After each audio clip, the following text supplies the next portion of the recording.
കേരളത്തിൽ നിന്ന് ഈ ഇലക്ഷനിലെ ഏറ്റവും പ്രധാനപ്പെട്ട തലക്കെട്ട് തൃശ്ശൂരാണ്. തൃശ്ശൂർ പക്ഷേ സുരേഷ് ഗോപിയാണ് ആ തലക്കെട്ട് തീർത്തത്. പക്ഷേ നമ്മൾ ഇന്ന് ചർച്ച ചെയ്യുന്നത് സുരേഷ് ഗോപിയുടെ വിജയത്തെ തുടർന്ന് തൃശ്ശൂരിൽ നിന്ന് നിരന്തരമായി ഉയർന്നു കേൾക്കുന്ന ഒരു നിലവിളിയെക്കുറിച്ചാണ്. ചില്ലറക്കാരനല്ല. കേരളത്തിൻ്റെ ചരിത്രത്തിലെ ഏറ്റവും തിളങ്ങി നിൽക്കുന്ന മുഖ്യമന്ത്രിയായിരുന്ന കെ കരുണാകരൻ്റെ പുത്രൻ കെ മുരളീധരൻ്റെ വിലാപമാണ്. മുരളീധരൻ്റെ മുരളീ വിലാപത്തിൻ്റെ കാരണങ്ങൾ ഒന്നൊന്നായി സാർ എങ്ങനെയാണ് എൻ്റെ ഒരു ആദ്യത്തെ കാരണം കാണുന്നത്? സാധാരണ ഇങ്ങനത്തെ ഒരു പെട്ടെന്നൊരു എമോഷണൽ ഔട്ട്ബേഴ്സ്റ്റ് പോലെ തോന്നി. പലപ്പോഴും ഇത് നമ്മൾ കാണുന്നത് പ്ലേ ഗ്രൗണ്ട്സിലാണ്. മെസ്സി കോപ്പ അമേരിക്കയിൽ ലാസ്റ്റ് പെനാൽറ്റി എടുത്ത് എവിടേക്കോ അടിച്ച് കളഞ്ഞു, പന്ത് പോസ്റ്റിൽ കയറിയില്ല. അദ്ദേഹം ഉടനെ പറഞ്ഞു, ഞാൻ ഫുട്ബോൾ കളി നിർത്താണ്, ഇനി എനിക്ക് വേണ്ട, ഞാൻ അർജൻറ്റീനയ്ക്ക് വേണ്ടിയിട്ടും കളിക്കുന്നില്ല, ഫുട്ബോളും കളിക്കുന്നില്ല എന്നൊക്കെ പറഞ്ഞ് വളരെ വികാരവിവശനായിപ്പോയി. അപ്പോൾ അതേപോലെ പലരും ഈ കായിക മേഖലയിൽ ഇത് കാണാറുണ്ട്. പൊളിറ്റിക്സിൽ ഇപ്പോൾ മുരളീധരൻ്റെ വിലാപം കാണുമ്പോൾ എനിക്കതാ ഓർമ്മ വരുന്നത്, അന്നത്തെ പൊളിറ്റിക്സ് ഒരു ഗെയിമായിട്ട് ഗെയിം. അപ്പോൾ അദ്ദേഹം പറഞ്ഞിരിക്കുന്നത് എന്നെ കുരുതി കൊടുക്കാനായിട്ടാണ് തൃശ്ശൂർക്ക് കൊണ്ടുവന്നിരുന്നത്.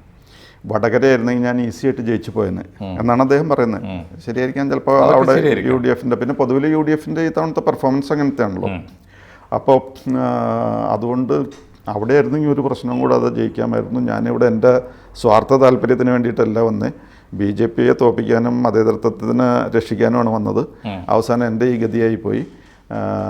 ഒരു കണക്കിന് ഇവിടെ വന്നത് ഒരു കുരുതി കൊടുക്കലായിപ്പോയി. അപ്പോൾ ഇപ്പോൾ അദ്ദേഹം മാത്രമല്ല, സഹോദരിയും ഇതിലിടപെട്ടിട്ടുണ്ട്. സഹോദരി പറയുന്നുണ്ട്, ഇത് ഞാൻ നേരത്തെ പറഞ്ഞ കാര്യങ്ങളല്ലേ, ഇവിടെ തോൽപ്പിക്കുന്നത് സ്വന്തം ആൾക്കാരെ തോൽപ്പിക്കും എന്നുള്ളൊരു ഘട്ടം എത്തി നിൽക്കുകയാണ് എന്നൊക്കെ പറഞ്ഞിട്ട് ഷീ ഓൾസോ. തീർച്ചയായിട്ടും ഉണ്ട്. കാരണം പത്മജ, പക്ഷേ മുരളിക്ക് അത് കിട്ടുകയും വേണം.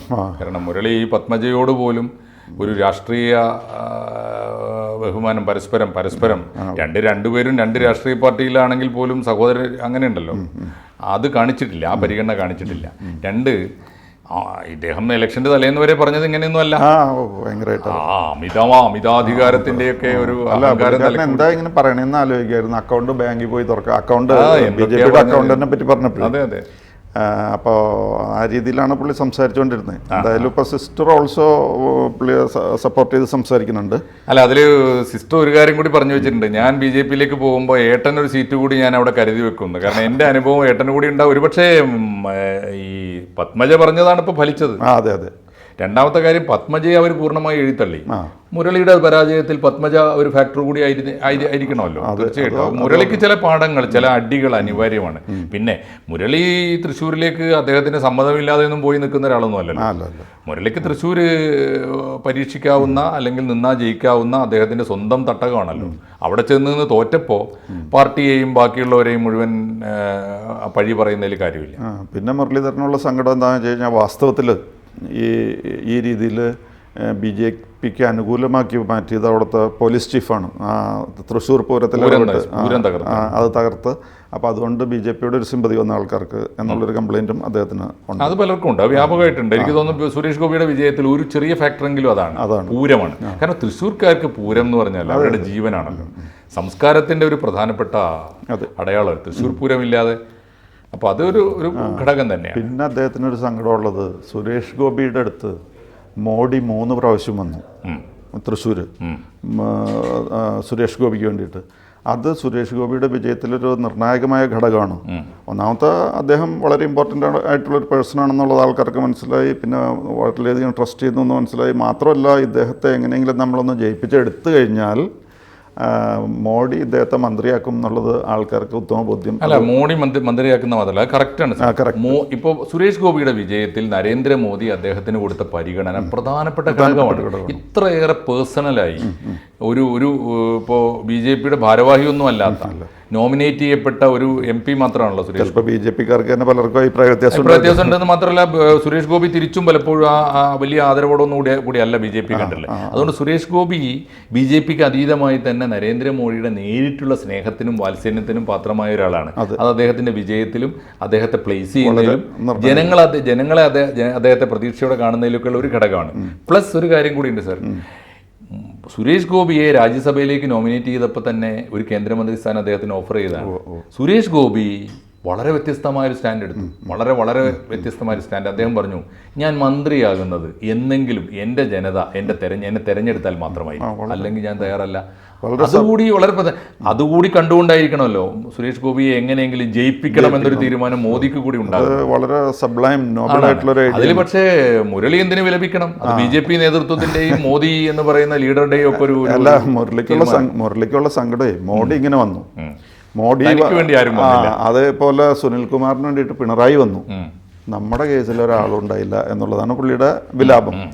കർണാടകയിൽ നിന്ന് ആരോ അവിടുത്തെ മന്ത്രി വന്നു. പക്ഷേ ഇവിടുന്ന് കാര്യമായിട്ട് അങ്ങനെ ഒരു ഹൈ പ്രൊഫൈലുള്ള ആരും വന്നിട്ട് DK ശിവകുമാർ മാത്രമേ അത് പറഞ്ഞു.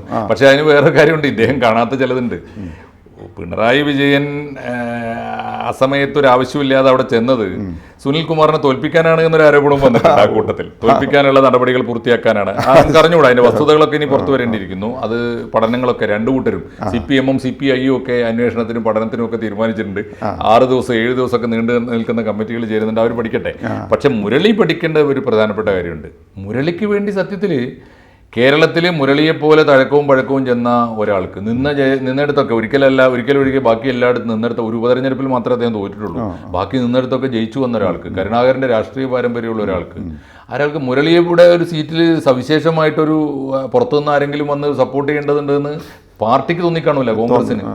അതുകൂടി ആയിരിക്കില്ലേ കാരണം. പിന്നെ മുരളിക്ക് വേറൊരു സങ്കടം, LDF എന്നുള്ള ആൾ ജയിച്ചായിരുന്നെങ്കിലും കുഴപ്പമില്ലായിരുന്നു. പക്ഷേ BJP-കാരൻ ജയിച്ചാലാണ് സങ്കടം. എന്താ പറഞ്ഞാൽ പൊളിറ്റിക്കൽ നമ്പറാണ് എന്താ സംശയമുള്ളത്. കാരണം എന്താ വെച്ചാൽ BJP-കാരൻ ജയിച്ചതിലാണ് എൻ്റെ സങ്കടം എന്ന് പറയുന്നത്.